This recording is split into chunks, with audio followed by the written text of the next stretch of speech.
காலை வணக்கம். இப்போ வந்து காலையில் உடற்பயிற்சிலாம் முடிச்சுட்டு அவர் எப்பயும் போல் தியானத்தில் உட்காந்துருக்காரு. நம்ம ஏன் இந்த தியானம் அப்படின்றத நமக்கு யோசிக்கும்போது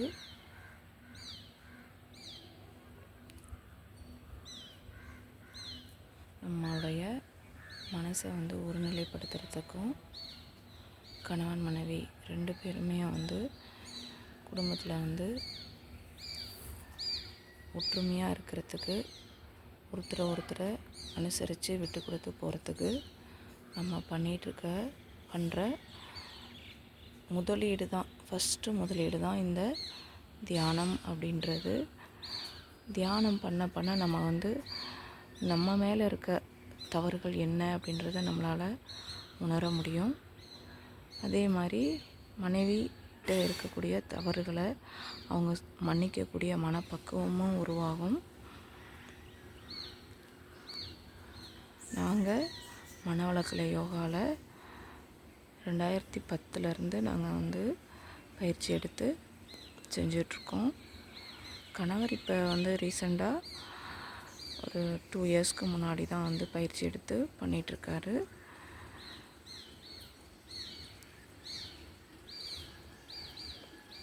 இப்போ இன்றைக்கி குறிப்பாக 2 பேருமே மழைக்காக வேண்டி தியானம் காலையிலேருந்தே பண்ணிகிட்ருக்கோம். 5 மணிலேருந்து. மழை நம்ம எல்லாருமே மழையை பார்க்கும்போது சென்னையிலலாம் மழை நிறையா பெஞ்சு கொட்டி அப்படியே எல்லாம் ரோடு வீடு எல்லாம் ஓடிட்டு இருந்தது. அப்போ மற்ற டிஸ்ட்ரிக்டில் இருக்க நம்மலாம் அப்பாடா நம்ம தப்பிச்சுண்டா சாமி அப்படின்னு நினச்சோம். ஆனால் இப்போ பார்த்திங்கன்னா நம்மளால் மழை இல்லாமல் ரொம்ப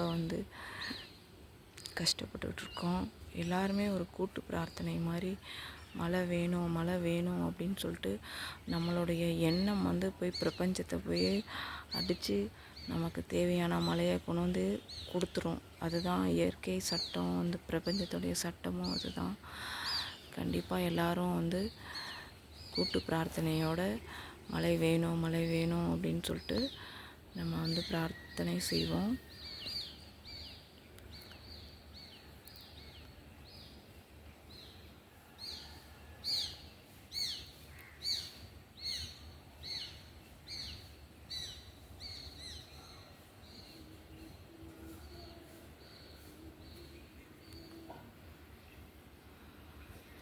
அதிகாலை நேரத்தில் மேலே பாருங்கள், ரோஸப்பில் காமிக்கிறேன் பாருங்கள்.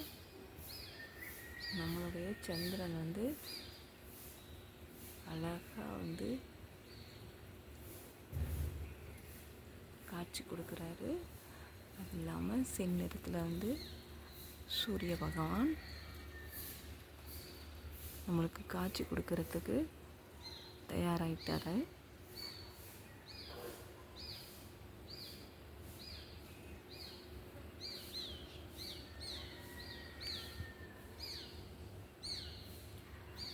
இது சன்மார்க்க கொடி வள்ளலாரையார் நமக்கு கொடுத்த சன்மார்க்க கொடி எங்கள் வீட்டில் பறக்க விட்டுருக்கோம்.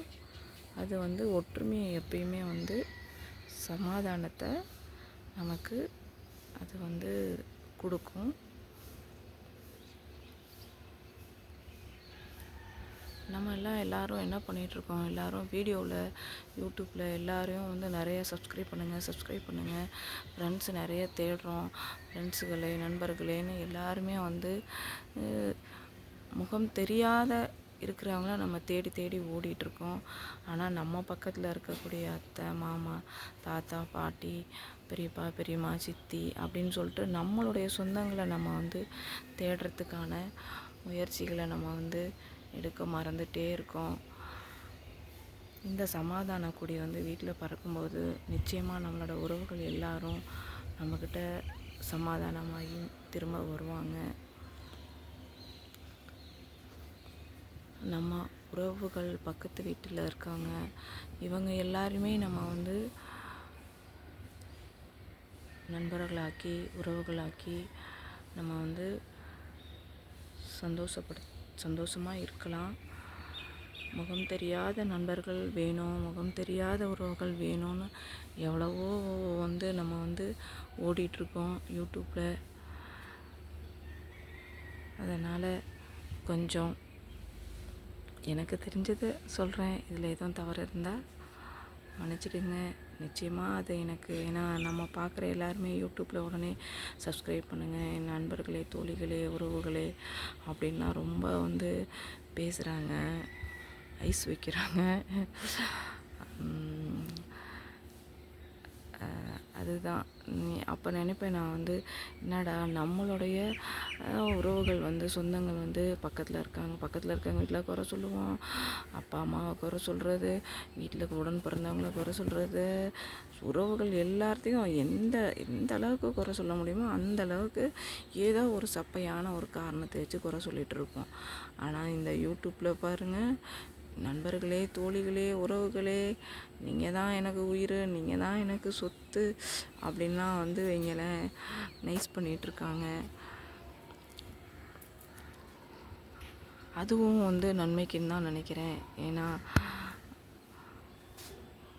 அப்போயாவது வந்து உறவுகளோடையும் எல்லாரோடையும் வந்து தேவைகளையும் வந்து எல்லாருடைய நட்பும் நமக்கு அவசியம் அப்படின்றது உணர்த்தும் அப்படின்னு தான் வந்து நமக்கு இந்த பிரபஞ்சம் வந்து சொல்லிகிட்ருக்கு.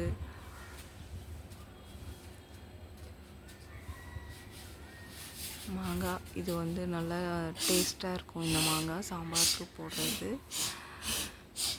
அங்கே இருக்கிற மரம் பார்த்திங்கன்னா 2 மரம் இருக்குது. அந்த மரம் பார்த்திங்கன்னா அது வந்து செந்தூர மரம். அதில் இந்த வாட்டி கொஞ்சம் காயிரும் கொஞ்சம் கம்மியாயிடுச்சு. எப்போவுமே நிறையா இருக்கும், இந்த வாட்டி கொஞ்சம் கம்மியாயிடுச்சு. அதை பாருங்கள் க்ளோஸப்பை. இது வேறு மரம், அது வேறு மரம். இது பாருங்கள், இது தனியாக இருக்குது. இங்கே பாருங்கள், இது தனியாக இருக்குது. இதனுடைய